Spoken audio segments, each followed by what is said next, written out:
The sold sign stabbed into our front lawn like a knife through my heart. Inside, champagne corks popped and laughter floated through open windows, my mother and sister celebrating while my world crumbled around me.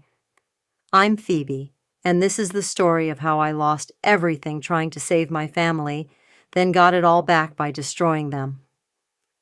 6 months earlier, I'd stood in this same spot, staring at a foreclosure notice. Dad had died suddenly, leaving behind a mountain of debt and a house that was 3 months behind on payments. Mom collapsed into grief, and my sister Mia, well, she was too busy planning her fairy tale wedding to notice our family falling apart. "We need $45,000 by the end of the month," I remembered telling them over dinner. Mom dabbed her eyes with a napkin, while Mia scrolled through Pinterest boards of designer wedding dresses. "I can't bear to lose this house," Mom had whispered. "Your father built our life here." So I stepped up, liquidated my 401k, emptied my savings account, took a second job working weekends. Every spare dollar went into saving our family home, while Mia charged $1,000 bridesmaid dresses to her credit cards. "You're an angel, sweetie," Mom would say, squeezing my hand across the kitchen table. "The only reason this family is still standing?" I believed her. God, I was such an idiot. This morning, everything seemed normal.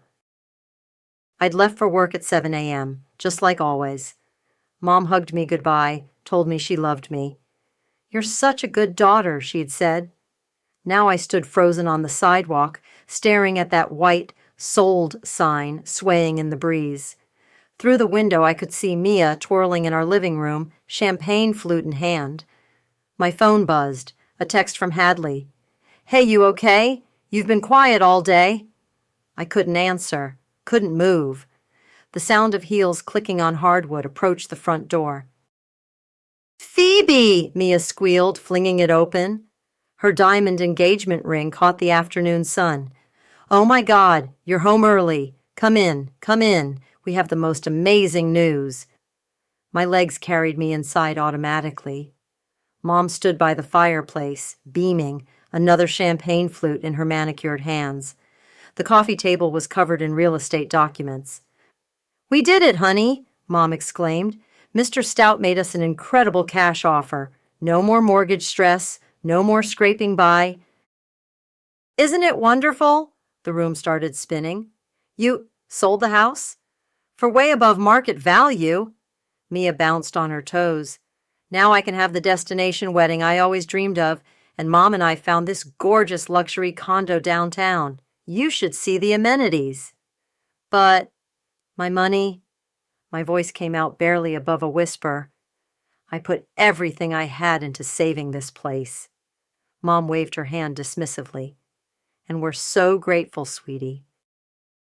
That's what made the house attractive to buyers, all the repairs and updates you helped with. We can help you find a nice little apartment somewhere.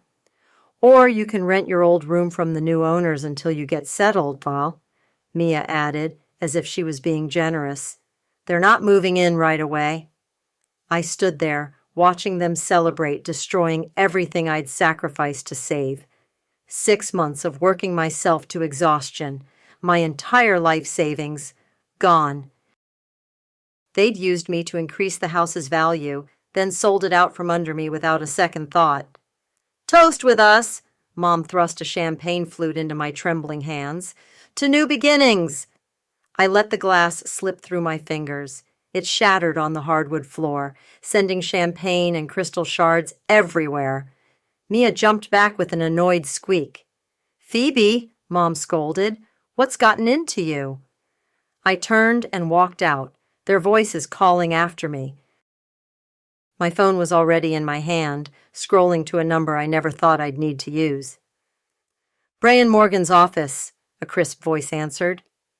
"Hi," I said, my voice steady despite the rage building in my chest. "I need to speak with Brian about a real estate matter. It's urgent. The game they started? I was about to finish it, and they'd never see me coming." "Phoebe, wait!" Mom's voice followed me onto the porch. "You're being dramatic." "Come back inside so we can discuss this like adults." I spun around, fists clenched. Like adults! You went behind my back and sold the house I've been killing myself to save. We did what was best for everyone, she said, crossing her arms. The mortgage was crushing us. This way, we all win. All win? I laughed, the sound harsh and foreign. I put my entire life savings into this house. $45,000, Mum. Everything I had.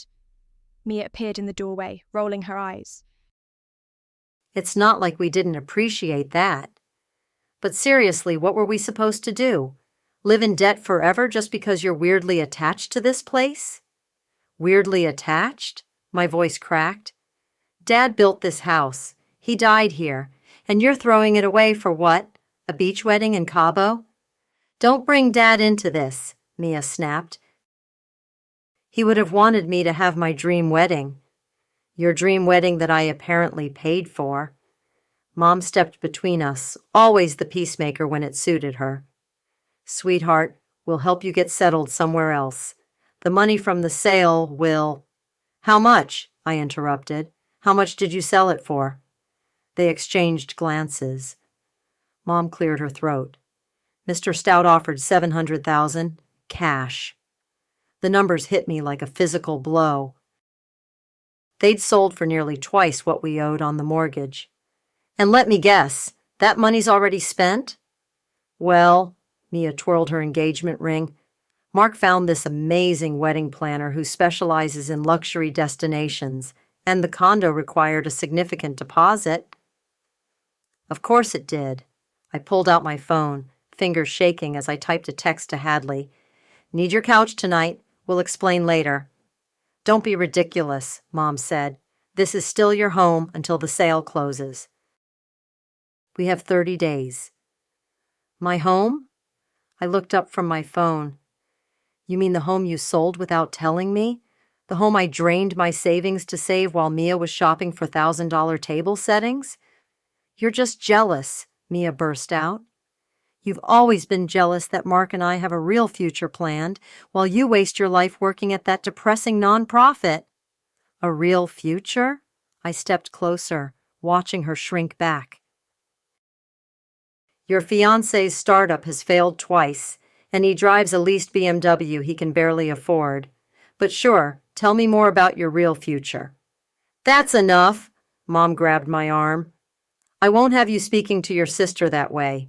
She's getting married in 2 months. This is supposed to be the happiest time of her life.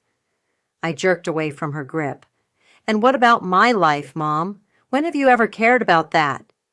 Of course we care, she said, but her eyes drifted to Mia, like always. We had to make a decision. The house was too much of a burden. A burden I was handling, I shouted. I had a plan. I was making the payments. Everything was under control until you two decided to cash out. Under control? Mia scoffed. You were working yourself to death. Now you can relax, start fresh somewhere else. Maybe even date again. When was your last relationship, anyway? My phone buzzed. Hadley. Door's open whenever you need it. Want me to come get you? Yes, I typed back. Then I looked at my mother and sister, really looked at them. 2 women I'd spent my entire life trying to please, trying to help, trying to love despite everything. You know what the saddest part is? I said quietly. You don't even realize what you've done. To me, to Dad's memory, to this family. But you will. Is that a threat? Mia's voice went shrill. No, I replied, already walking away.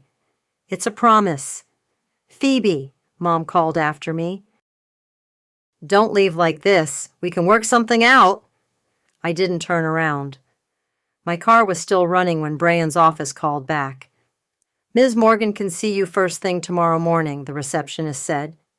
She said to tell you she specializes in real estate litigation and family law.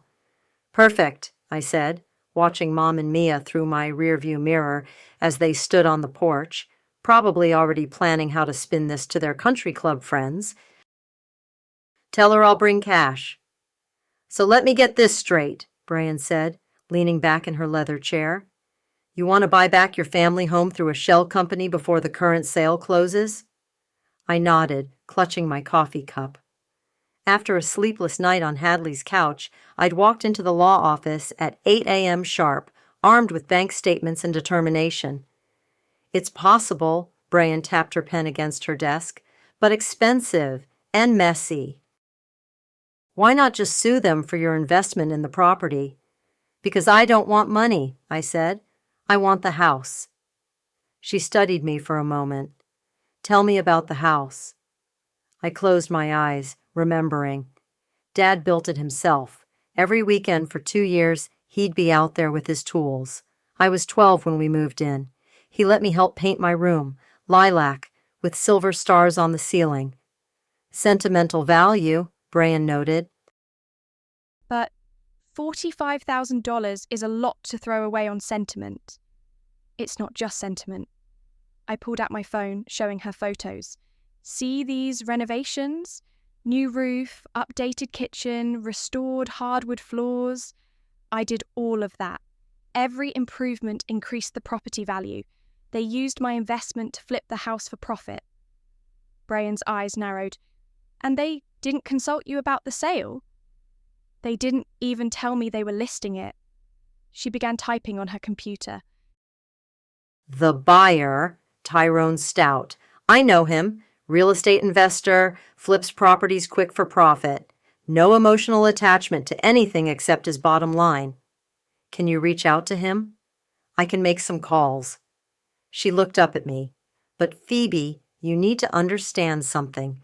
If we do this, if you buy back this house through a corporate front, your family will eventually find out.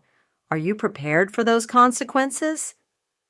I thought about Dad's face the day we moved in, how proud he was. Thought about Mom and Mia drinking champagne while they sold it out from under me. They chose their consequences when they betrayed me. Brian nodded slowly. Give me 24 hours, but start gathering funds. Stout will want more than he paid. He's not in this for charity. The next day, I sat in a coffee shop across from Hadley, spreading papers across the table. You're really doing this? She asked, watching me sign document after document. Already liquidated my investment account, I said. Combined with what's left in my checking account, I can match their offer. Brian thinks Stout will bite if we go slightly above. And then what? Hadley leaned forward. You're going to evict your own mother? They're already planning to move into that luxury condo, I said, signing another form. I'm just accelerating their timeline. My phone buzzed. Mia's name flashed on the screen. I declined the call. They've been trying to reach me all day, I explained to Hadley's questioning look. Probably want to know when I'm coming to get my things. Let them keep calling, Hadley said. The less they know right now, the better. My phone buzzed again, this time with a text from Brian. Stout's interested. Meeting in an hour. Bring the paperwork. The meeting went exactly as Brian predicted. Tyrone Stout was a businessman, nothing more. When we offered $15,000 above his purchase price, his eyes lit up at the quick profit. Don't care who ends up with it, he said, signing the transfer documents. House is house. Money is money. 2 hours later, I stood in Brian's office, holding the deed to my family home. My hands were shaking. Congratulations, Brian said. You're now the owner of 1542 Maple Street. Through Pine Valley Holdings, LLC, of course. How long until they find out? That depends. She handed me another stack of papers. These are formal eviction notices. As the new owner, you can serve them immediately or wait until closer to the wedding. Your choice. I thought about Mia's perfect wedding timeline, her countless Pinterest boards, her smug smile when she told me I could rent my old room. Let them think they're safe, I said, tucking the papers into my bag. Let them keep planning their perfect future. We'll serve the papers 4 days before the wedding. Brian raised an eyebrow. That's cold. No, I replied, thinking of Dad's hands building our home brick by brick. That's karma. The key turned silently in the new locks I'd had installed. 3 a.m., and I was sneaking into my own house like a thief. Technically, as the legal owner, I had every right to be there. But Mom and Mia didn't know that. They thought some faceless investment firm had bought the place. Just checking the property, I'd told the neighbors who spotted me. I work for the new owners. Upstairs, I heard Mia's familiar snoring. She'd taken over Dad's old office as her wedding command center, covering his built-in bookshelves with mood boards and fabric swatches. Walking past, I noticed a new addition, a designer wedding dress hanging from the doorframe, price tag still attached. $12,000. My phone vibrated, a text from Mark, Mia's fiancé. Can we meet? Need to discuss something important. I ignored it, like I'd ignored his last 3 messages. Whatever game he was playing, I wasn't interested. In the kitchen, Mom had left dishes in the sink again. But she'd found money for new marble countertops, probably another dip into the house sale funds. I opened the cabinet under the sink and took photos, documenting the water damage they'd never bothered to fix. Building the case, Brian had advised. Every repair they neglected, every improvement you made, we need it all. My phone buzzed again. Mark, it's about the house sale. Something doesn't add up. This time I replied, meeting tomorrow, 8 a.m., coffee shop on 5th. The next morning, Mark sat across from me, looking nervous. His usually perfect hair was messy, his designer shirt wrinkled. The money's gone, he blurted out before I could speak. The house sale money. Mia and Linda spent almost all of it already. I sipped my coffee. And? He leaned forward. The sale hasn't even closed yet. They put deposits on vendors, booked a resort in Bali, bought a condo they can't afford. What if something goes wrong? Like what? He ran his hands through his hair. I did some research. Linda wasn't the sole owner. Your dad left the house to all 3 of you. The sale might not be legal without your signature. I set down my cup slowly. Interesting that you're worried about this now. Not when they were spending my life savings. Look, he glanced around, lowering his voice. I love Mia, but this wedding is getting out of control. She's talking about crystal butterflies and imported flowers that cost more than my car. I can't. Can't keep up with her expectations? I finished for him. Welcome to my world. He sighed. I thought you should know about the money and the house title issues. I stood up, gathering my things. Thanks for the information, Mark. Good luck with those crystal butterflies. Back at the house, I met with contractors while Mom and Mia were at a cake tasting. The new owners want everything inspected, I explained, letting them into every room. By evening, I had a stack of reports documenting needed repairs. Perfect ammunition for the eviction proceedings. My phone rang. Hadley. How's Operation Karma going? The contractors found black mold in the basement, I said, reviewing the reports. Mom's been ignoring water damage for years. The new electrical panel I installed is the only thing up to code. And the wedding countdown? 2 weeks until the big day in Bali. Mom and Mia fly out next Thursday for final preparations. I paused. The eviction notices go out Monday morning. 4 days before they leave, Hadley whistled. That's going to cause chaos. That's the point. Later that night, I heard them come home, laughing about wedding plans. Through the window, I watched from my car as Mia twirled in the living room, probably practicing her first dance. My phone lit up with a text from Brian. Eviction papers ready. Sure you want to do this? I thought about Mark's warnings, about the money they'd already spent, about the life they'd planned using my sacrifice as their stepping stone. Send them, I typed back. It's time they learned what it feels like to lose everything. Through the window, Mia kept dancing, unaware that her perfect world was about to shatter. Mom watched her, beaming with pride. 4 more days. Just 4 more days. The screaming started at 8:47 a.m. I know because I was parked down the street watching the courier deliver the eviction notices when Mia's shriek shattered the morning calm. "Mom! Mom!" her voice carried across the neighborhood. "They're kicking us out. The investment company, they're making us leave."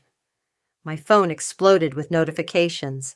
First Mom, then Mia, then Mark. I declined them all.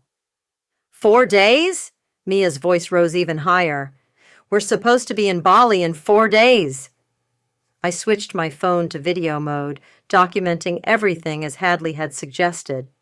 Through the window, I could see Mia pacing in her designer pajamas, papers clutched in her manicured hands. Mom appeared in the doorway, face ashen. "There must be some mistake. Call Mr. Stout." "He's not answering." Mia threw her phone across the room. "This can't be happening. My dress fitting is tomorrow. The wedding planner is expecting us next week. Everything is paid for." My phone buzzed with a text from Mark. "Did you know about this?" "Know about what?" I replied innocently. "The eviction. This is what I was worried about." "The sale wasn't legal without your signature." I watched Mom frantically dialing numbers while Mia collapsed onto the couch, mascara running down her face. "Not my problem anymore," I texted back. "They made their choices." Inside the house, the drama escalated. Mia's wedding planner had arrived, clicking across the hardwood floors in expensive heels. "We can fix this," she was saying. "We'll find you a hotel." "A hotel?" Mia screeched. "For my wedding prep? I need my space, my mood boards." "My dress needs a climate-controlled environment." I started my car as Mom came running out the front door, phone pressed to her ear. "Please, Mr. Stout, we can pay more rent. We just need 2 more weeks." The next few hours were chaos. Mia's Instagram stories went from wedding countdown posts to tearful rants about heartless corporations. Mom called every real estate agent in town. Mark showed up looking stressed, his BMW parking behind a growing line of vehicles. The wedding planner, the florist, the photographer. "The vendors won't refund deposits this late," I heard the wedding planner say. "And the resort in Bali requires full payment before—" "I don't care about the money," Mia wailed. "Call Pine Valley Holdings. Offer them whatever they want." My phone rang. Brian. "They're trying to contact the company." Want me to respond? "Let them sweat," I said, watching another car pull up. This time a sleek Mercedes. "Who's that?" "Mark's father," Brian said. "A rather successful bankruptcy attorney, I believe." Perfect. By evening, the story had spread through their social circle. Mia's carefully curated wedding hashtag was flooded with concerned comments. Her influencer friends shared sympathetic posts about staying strong in the face of adversity. Mum finally called me around sunset. "Where have you been?" she demanded. "We've been trying to reach you all day. We need your help." "With what?" I kept my voice neutral. "The house. The new owners are evicting us right before the wedding, and now Mark's father is asking questions about the sale, saying something about incomplete paperwork." "Sounds stressful," I interrupted. "Almost as stressful as having your life savings stolen by your own family." Silence. "Phoebe?" Mom's voice turned cold. "Is this your doing?" "Is what my doing? The eviction, the sale complications, or just karma finally catching up with you and Mia?" "You're destroying your sister's wedding." "No, Mom. You did that when you sold my house out from under me." "Your house?" She laughed bitterly. "It was never your house. You just couldn't let go of—" I hung up, watching through the window as Mia threw another tantrum, this time aimed at Mark. He backed away, hands raised, looking like a man who'd finally seen behind the curtain. My phone buzzed one last time, a text from Mom. "Whatever you're doing, stop it. Family should mean more than revenge." I typed back 4 words. "You taught me differently." Then I drove away, leaving them to face the consequences of their choices. The wedding was in 4 days, but the real show, it was just beginning. Mom cornered me outside my office the next morning. She looked terrible, designer outfit wrinkled, eyes red from crying. "We need to talk," she said, blocking my path to the building. "Actually, we don't." I tried to step around her. "Pine Valley Holdings." She grabbed my arm. "That's you, isn't it? You bought the house back." I yanked free. "Figured that out, did you? Only took you 3 days." "Why?" Her voice cracked. "To punish us? To ruin Mia's wedding?" "No, Mom. To take back what's mine." I faced her squarely. "The house Dad built. The home I saved. The property you had no right to sell." "We had every right. The market was perfect, and Mia needed—" "Mia needed?" I cut her off. "What about what I needed? I needed my savings. I needed my family to be honest with me. I needed you to be a mother to both your daughters, not just your favorite." People were starting to stare. Mom lowered her voice, switching to her practiced society smile. "Sweetheart, let's discuss this reasonably. The wedding vendors are threatening to pull out. Mark's father is talking about fraud investigations. We can work something out." "Like you worked something out with me?" I laughed. "No thanks. The eviction stands." "You're being vindictive." "I'm being practical," I corrected her.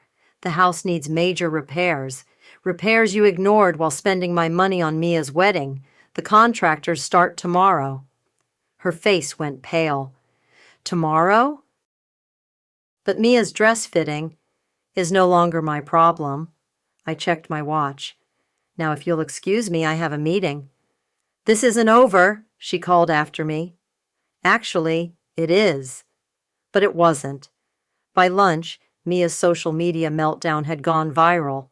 Her wedding hashtag was flooded with screenshots of her previous posts bragging about the luxury venue, designer dress, and crystal butterflies, now juxtaposed with tearful stories about being homeless before her big day. Mark called next. "The wedding's off," he said without preamble. "Oh?" I kept my voice neutral. "My father ran the numbers, the house sale, the missing money, the legal complications. He says marrying into this situation would be financial suicide." I could hear Mia screaming in the background. "Sounds rough," I said. "Did you know they spent your savings?" he asked suddenly. "When they sold the house?" "I know everything now." He was quiet for a moment. I should have asked more questions. "About the house? About the money? I'm sorry." "Save the apology," I said. "Just be glad you found out before the wedding." The moving trucks arrived that afternoon.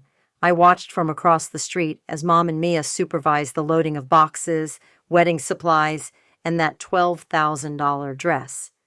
Their designer luggage looked out of place next to borrowed plastic containers. "Where will they go?" Hadley asked, sitting beside me in the car. Mom's cousin offered them rooms temporarily. I shrugged. "They'll survive." "And the wedding?" "Canceled as of 2 hours ago. Mark's father threatened to cut him off if he went through with it." Hadley whistled. "Karma really is a bitch." "No," I said, watching Mia throw a tantrum over a scratched suitcase. "Karma is just the universe's way of balancing the books." Mom spotted us then. She walked over, tapping on my window. I rolled it down slowly. "Is this what you wanted?" she asked, gesturing at the moving trucks. "To see your family homeless?" "My family?" I met her eyes. "My family died with Dad. You and Mia? You're just the people who taught me what betrayal feels like." "We're still your blood." "Blood doesn't excuse what you did." I started the car. "The contractors arrive at 8 tomorrow morning. Make sure you're gone." "Phoebe, please." I drove away, watching in my rearview mirror as she stood there, finally understanding what it felt like to lose everything. My phone buzzed. Brian. "Demolition crew confirmed for tomorrow. Ready to start fresh?" "More than ready," I replied, thinking of Dad's dream for this house and my new plans for its future. It's time to rebuild, the right way this time. Behind me, the moving trucks pulled away, carrying with them the last pieces of my old life. Ahead lay something better: freedom. The day Mia's wedding was supposed to happen, I stood in what used to be Dad's office, watching contractors tear down the walls. The mood boards and fabric swatches were gone, leaving behind only nail holes and faded paint squares. My phone hadn't stopped buzzing since morning. Screenshots of Mia's latest social media meltdown flooded my inbox. "Wedding canceled," her post screamed. "Due to circumstances beyond my control and the betrayal of someone I thought was family, my dream wedding is ruined. Swipe up for the full story." Hadley appeared in the doorway, phone in hand. "You need to see this." I took her phone. Mia was doing a live stream from Mom's cousin's guest room, mascara running down her face. And then we found out my own sister, my flesh and blood, had secretly bought our house just to destroy my special day. She dabbed her eyes with a monogrammed handkerchief. "Who does that? What kind of monster?" I handed the phone back. "Let her rant. The truth will come out eventually." "It already is," Hadley scrolled through comments. "People are asking questions about the house sale, about your investment, about why they didn't tell you before selling." My phone rang. Mark. "Your sister's losing it," he said when I answered. "She's calling my parents, threatening lawsuits, claiming emotional distress. And my father's threatening to countersue for fraud over the house sale. He says they misrepresented ownership when they sold it." I watched a contractor remove Dad's old workbench from the wall. "Sounds like a them problem." "Look," Mark sighed, "I know they hurt you, but this public meltdown, it's affecting my business. Clients are asking questions. Maybe you should have asked questions before proposing to someone who'd steal from their own sister." He was quiet for a moment. "You're right. I'm sorry. Really." After he hung up, Hadley showed me more updates. Mom had joined Mia's pity party, posting tearful videos about family loyalty and forgiveness. "Should we tell them you're donating the wedding venue deposit to the domestic violence shelter?" Hadley asked. "No," I smiled. "Let them keep thinking it's all about revenge." The contractor called me over to inspect some wiring. As I discussed repairs, a familiar BMW pulled into the driveway. "Great," I muttered. "Here comes the show." Mom stormed up the front walk, designer handbags swinging. "What are you doing to our home?" "My home," I corrected her. "And I'm fixing what you neglected. These were your father's walls." These were moldy, out-of-code walls that Dad would have replaced years ago. I gestured to the contractors. "Keep working." "Your sister is devastated." Mom tried a different angle. "Her life is ruined." "Her life?" I stepped closer. "Let's talk about lives. Let's talk about how you used me for years. How you took my money, my time, my trust, and sold it all for Mia's fantasy wedding. We were going to pay you back. With what?" I pulled out my phone, showing her screenshots of their spending. "The condo deposit? The non-refundable wedding vendors? The designer dress Mia's trying to sell online?" Mom's face crumpled. "We had no choice." "You had every choice. You chose Mia, like always." "She's your sister." "Not anymore." I turned to the contractors. "The dumpster goes there. Everything from the upper floors can be tossed." "Phoebe, please." Mom grabbed my arm. "We can fix this, as a family." I looked at her hand, then at her face. "You know what Dad told me right before he died? He said, 'Take care of them, Phoebe. They're not as strong as you.'" Her hand fell away. "But he was wrong," I continued. "You're not weak. You're selfish. There's a difference." "So this is it?" Her voice cracked. "You're really choosing revenge over family?" "No, Mom. I'm choosing myself. Finally." She left in tears, her BMW kicking up gravel. Hadley appeared beside me, watching her go. You okay? I nodded, looking up at the house, my house. Start fresh, right? Right. She squeezed my shoulder. Want to grab lunch? The shelter director wants to thank you for the donation. Sure. I took one last look at the construction. Let's go do something good with all this bad. Behind us, the walls kept coming down, making way for something new. Something honest. Something mine. The last box from Dad's office sat on my new kitchen counter. I'd saved it for last, his old tools, photographs, and the house's original blueprints. The renovation was finally complete, transforming his dream into mine while keeping his spirit alive. My phone buzzed. A text from Hadley. Have you seen Mia's latest post? I clicked the link. My sister's perfectly filtered face filled the screen. Life update. Starting fresh in Seattle with an amazing new job opportunity. Sometimes the worst moments lead to the best changes.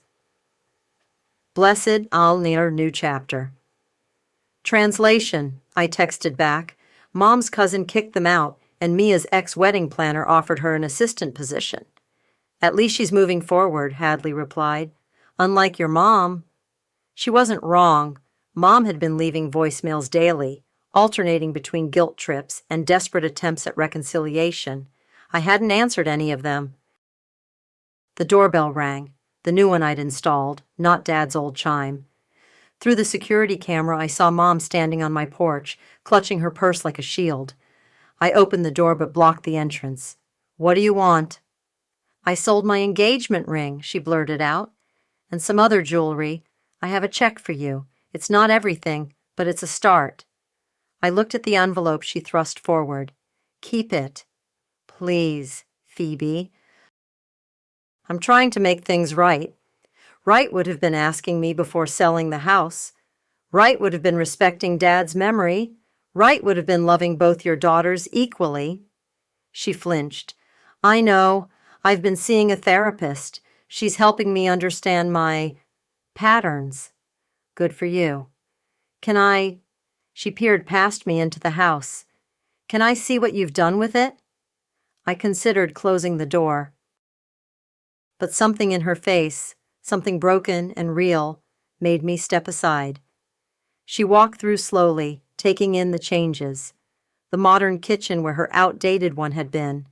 The office, now a bright library with Dad's restored workbench as the centerpiece. The living room where Mia had once practiced her wedding dance transformed into a warm, welcoming space. It's beautiful, she whispered. Different, but beautiful. It's mine, I said simply. Really mine this time. She stopped at Dad's old toolbox, now mounted on the wall as an art piece. He would have loved this? Maybe. I crossed my arms. But we'll never know, will we? Phoebe? She turned to face me. I know I can't fix what I did, but I miss you. Not the you that saved us or helped us or gave everything for us. Just you. The daughter you never really saw. The daughter I took for granted. Her eyes welled up. The strong one, the kind one. The one who deserved better. I felt something crack in my chest. Not forgiveness exactly, but maybe understanding. I can't go back, I said quietly, to being that person, that daughter, who let you take and take until there was nothing left. I know. She wiped her eyes. I'm not asking for that. I'm asking, maybe, for coffee? Sometimes? To try to know each other as people, not just mother and daughter? The doorbell rang again. This time it was Hadley, right on time for our weekly dinner tradition. I should go, Mom said quickly. Thank you for letting me see the house. I watched her walk to the door, shoulders curved with defeat. Mom? She turned. Coffee, I said. Once a month. No Mia, no past, no guilt trips. Just coffee. Her smile was small, but genuine.